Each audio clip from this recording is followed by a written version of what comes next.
मीनाक्षी नटराजन का नामांकन निरस्त होने पर उठाए सवाल, राष्ट्रपति के नाम सौंपा ज्ञापन।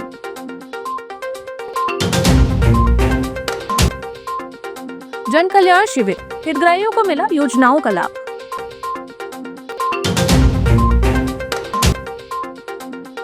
खाद बीज वितरण व्यवस्था का जिला पंचायत अध्यक्ष ने किया उचित निरीक्षण। राज्यसभा चुनाव के दौरान कांग्रेस प्रत्याशी मीनाक्षी नटराजन का नामांकन फॉर्म निरस्त किए जाने के मुद्दे पर कांग्रेस ने विरोध दर्ज कराया।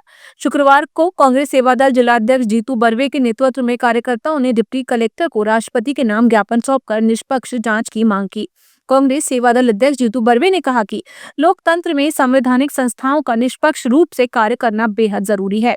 उन्होंने कहा कि जनता का विश्वास बनाए रखने के लिए ही कांग्रेस कार्यकर्ताओं ने राष्ट्रपति के नाम ज्ञापन सौंपा है। कांग्रेस संगठन मंत्री शफकत खान ने आरोप लगाया कि मीनाक्षी नटराजन का नामांकन निरस्त किए जाने के पीछे प्रशासनिक दबाव काम कर रहा था। उन्होंने कहा कि प्रदेश में प्रशासन पर सरकार का प्रभाव साफ नजर आ रहा है, जो लोकतांत्रिक प्रक्रिया के लिए चिंताजनक है।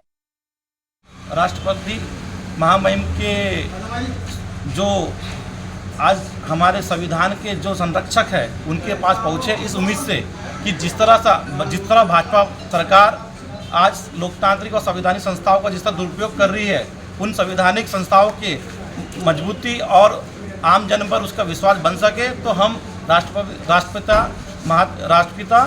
महामहिम से हम उम्मीद करते हैं कि ऐसी संस्थाओं की मजबूती बनाने से आम जन का विश्वास बन सके।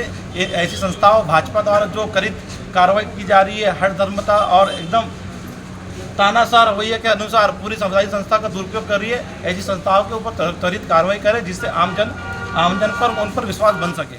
महामहिम राष्ट्रपति के नाम एक ज्ञापन जिला कलेक्टर को सौंपा गया है। ज्ञापन सौंपने का कारण ये है कि जो वर्तमान में मध्य प्रदेश का राज्यसभा चुनाव के संदर्भ में सुश्री मीनाक्षी नटराजन जी का नामांकन रद्द किया गया है, उसके खिलाफ हम कांग्रेस जन साथीगण के द्वारा ये ज्ञापन सौंपा गया है। जिस तरीके से कानून अनदेखा करते हुए, संविधान को रौंदते हुए सत्तारूढ़ पार्टी के दबाव में जो प्रशासनिक अमला काम कर रहा है। प्रधानमंत्री नरेंद्र मोदी के सफल 12 वर्ष पूर्ण होने के उपलक्ष्य में मुख्यमंत्री डॉक्टर मोहन यादव के निर्देशानुसार नगर पालिका परिषद बालाघाट द्वारा जन कल्याण शिविर, लोक कल्याण मेला एवं पीएम स्वनिधि महोत्सव का आयोजन किया गया। 12 जून को नगर पालिका कार्यालय परिसर में आयोजित शिविर में नागरिकों को एक ही स्थान पर आवेदन, पंजीयन और विभिन्न सेवाओं का लाभ प्रदान किया गया। शिविर में जनसंवाद के माध्यम से नागरिकों की समस्याएं सुनी गई और पात्र हितग्राहियों को शासन की विभिन्न जन कल्याणकारी योजनाओं का लाभ दिया गया। सभागार में आयोजित कार्यक्रम में अतिथियों ने हितग्राही मूलक योजनाओं की जानकारी देते हुए अधिक से अधिक लोगों से योजनाओं का लाभ लेने की अपील की। शिविर का उद्देश्य शासन की योजनाओं को आम जन तक पहुंचाना और उनकी समस्याओं का त्वरित समाधान सुनिश्चित करना रहा।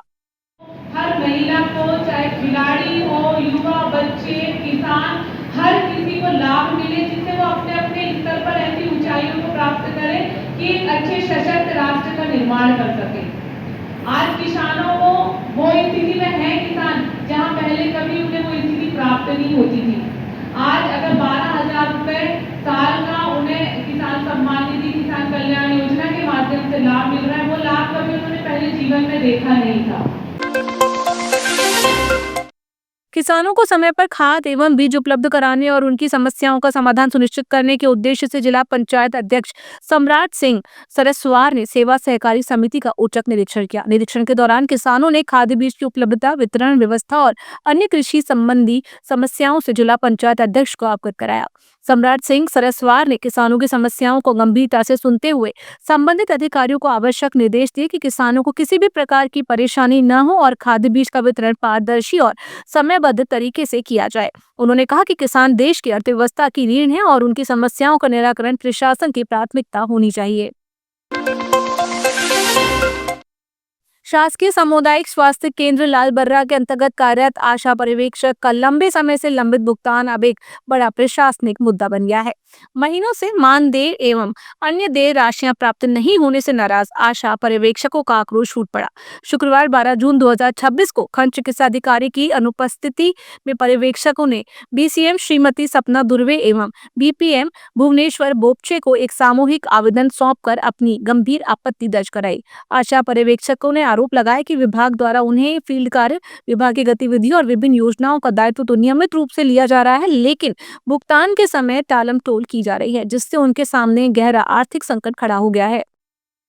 आशा के वर्कर देखे जाते हैं, एचबीएनसी विजिट की जाती है, एएनसी से बेस की जाती है। तो आशा जो फील्ड में वर्क करती है, सारे वर्क हम लोग देखते हैं आशा के, और रिपोर्टिंग करते हैं कि मंथली जो भी वगैरह जो है उसकी जानकारी अपनी DCM मैडम के पास हर महीने ड्यूटी करवाते हैं। जो भी दवाइयाँ वगैरह वो भी आशा को उपलब्ध करवाते हैं, ग्राम में बांटने के लिए स्कूल आने वाली।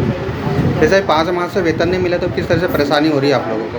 बहुत दिक्कत हो रही है, फील्ड वर्क नहीं कर पा रहे हैं ठीक से, ऐसे भी परिवार चलाने में दिक्कत हो रही है। ठीक, सर वेतन कितनी मिलती है आप लोगों को? मतलब तो सर मतलब राज्य केंद्र से मिला करके 15,633 रुपये है, तो उसमें से अभी फरवरी से कुछ भी नहीं है। तो चाहते कि हमको बराबर तक ना जाना पड़े, ये हमारी समस्या सॉल्व हो जाए, इसलिए आज लेटर दिया। यानी प्रति माह पेमेंट होना चाहिए जी ना? हाँ।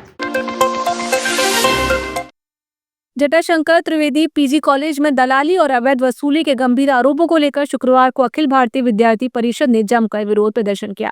छात्र नेताओं ने कॉलेज प्रशासन के खिलाफ नारेबाजी करते हुए कोतवाली थाने पहुंचकर लिखित शिकायत दर्ज कराई। संगठन के जिला संयोजक आदित्य अग्रवाल ने आरोप लगाया कि कॉलेज में शिक्षा के दलाल सक्रिय हैं, जो छात्रों से पास कराने, नया एडमिशन दिलाने और TC जैसे जरूरी दस्तावेज जारी कराने के नाम पर अवैध वसूली कर रहे हैं।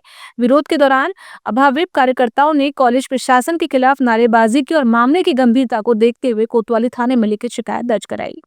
विद्यार्थियों के सम्मान में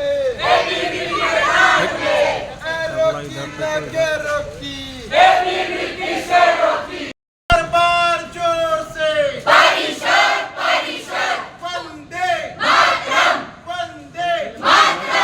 समय से ऐसा देखने में आ रहा था कि जो पीजी कॉलेज में वहाँ पे कुछ समस्या थी, जिसमें से एक जो प्रमुख मुद्दा है वो ये है कि वहाँ पे कुछ ऐसे शिक्षा के दलाल है जो कि वहाँ से पास आउट स्टूडेंट्स ही है और वो विद्यार्थियों से गलत रूप से पैसा मांगते हैं। उनका ऐसा कहना है कि हम आपका एडमिशन करवा देंगे, आप हमको 10,000 रुपये दो, 8,000 रुपये दो, ऐसी उनके द्वारा मांग की जाती है। इसके अतिरिक्त जो सबसे बड़ा विषय है वो इसे पास करवाने के नाम पर पैसे देते हैं। एक स्टूडेंट हमारे पास आया है जिनके द्वारा ऐसा बताया गया है, उसके बाद प्रूफ सहित हम लोग बात कर रहे हैं, पूरे विषय का अध्ययन के साथ हम लोग बात कर रहे हैं। हम लोग इसके अपने जो ज्ञापन है उसमें प्रूफ भी लगाया, उसका स्क्रीनशॉट भी लगाया। उनने उसको पैसे दिए और ऐसा कहा गया है कि यार मैं तुमको पास करवा दूंगा। तो पास करवाने के लिए ऐसे असंबंधित लोग कॉलेज में किस प्रकार से उपस्थित हो रहे हैं ये हमको समझ में नहीं आ रहा है। इन लोगों का एक पूरा सिंडिकेट है जो इस प्रकार से शिक्षा की जो है वो दलाली करता है, अनर्गल रूप से उन लोग से पैसे मांग रहे हैं। तो हम चाहते हैं, हम प्रशासन से ऐसा मांग करते हैं कि ऐसे लोग जो शिक्षा को एक अपना व्यापार का केंद्र बना के रखा है, तो उन लोगों से हम लोग प्रशासन से आग्रह करते हैं कि उन लोगों पर कड़ी कार्रवाई की जाना चाहिए और जो अनैतिक ऐसे जो कृत्य किए जा रहे हैं ये पूर्ण रूप से बंद होना चाहिए।